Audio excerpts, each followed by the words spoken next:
Hello and welcome to our daily roundup of all the latest news from the Africa Cup of Nations. I'm Alison Sargent. Thank you so much for joining us.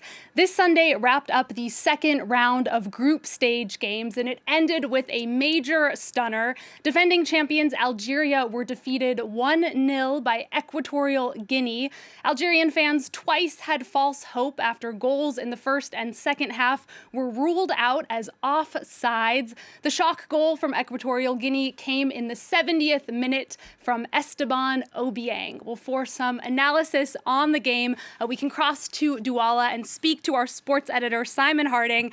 Simon, before this game, Algeria had been undefeated for 35 games. What happened to this team?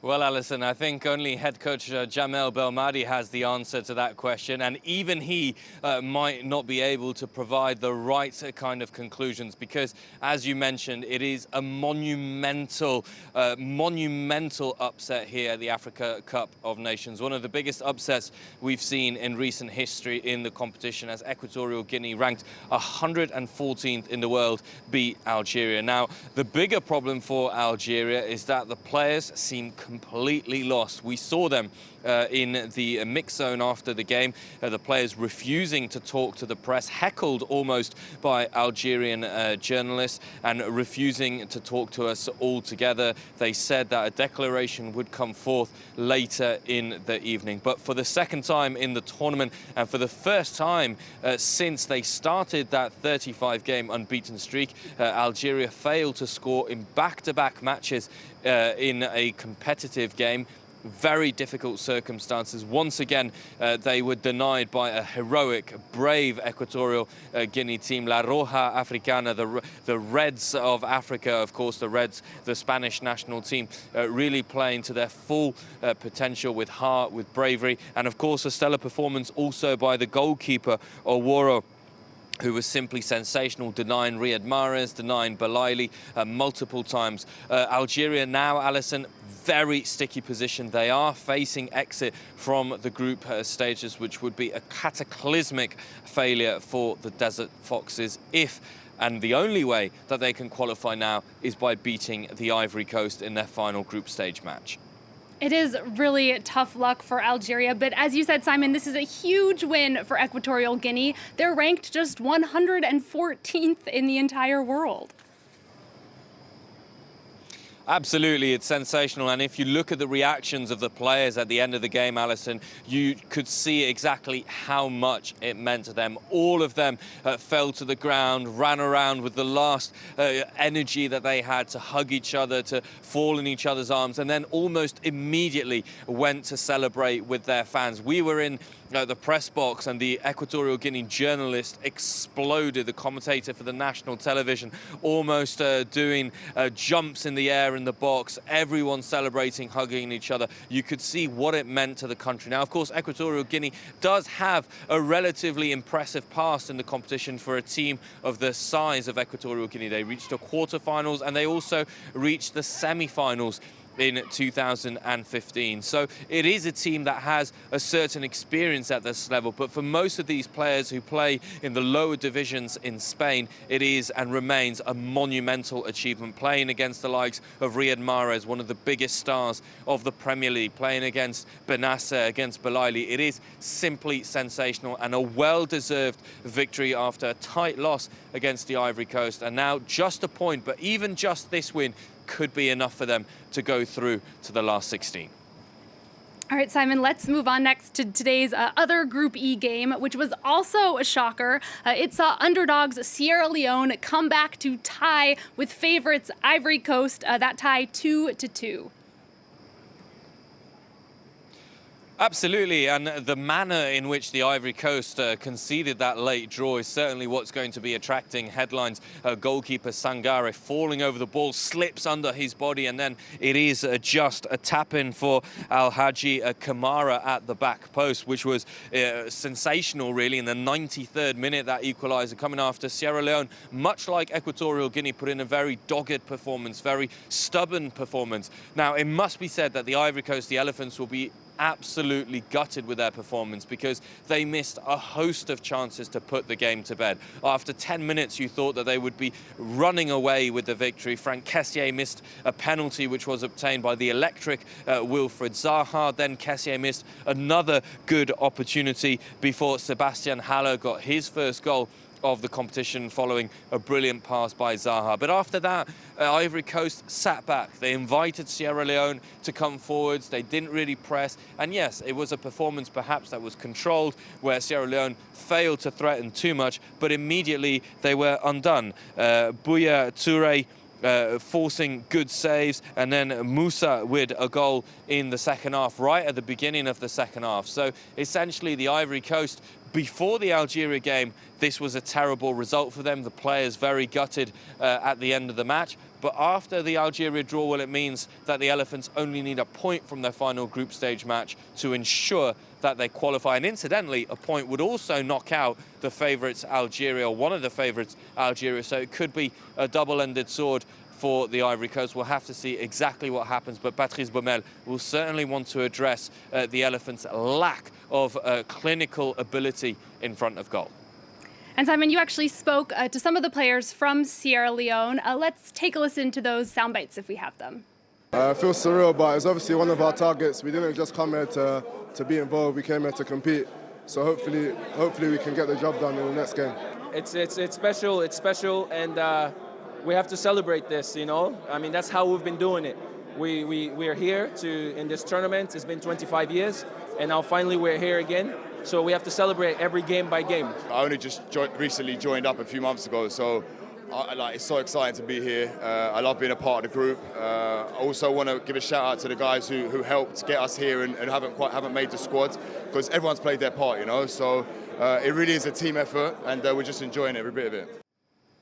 All right, we're going to move on to today's Group F games in Limbe, turning out to be one of the most suspenseful groups of the tournament in many ways, thanks to the Gambia. The lowest ranked of the tournament's 24 teams pulled off a surprise tie against Mali thanks to a last-minute penalty. Meanwhile, Tunisia gained their first points of the tournament with a 4-0 win against Mauritania. France 24's James Vasina was following those games for us from Limbe.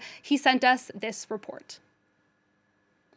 Well, it took some time for Tunisia, but they have now got things going in a very different style this time on match day 2 as they took on Mauritania. They got the job done early, slotting in 2 very early goals in the first minutes of the game, getting past that Mauritanian defence. Mauritania, who'd opted for a very defensive 5-4-1 formation, but that really did not work out at all for them. They did have some chances on the counter-attacks that were cut short by the Tunisian defenders, who picked up a duo of yellows for the team.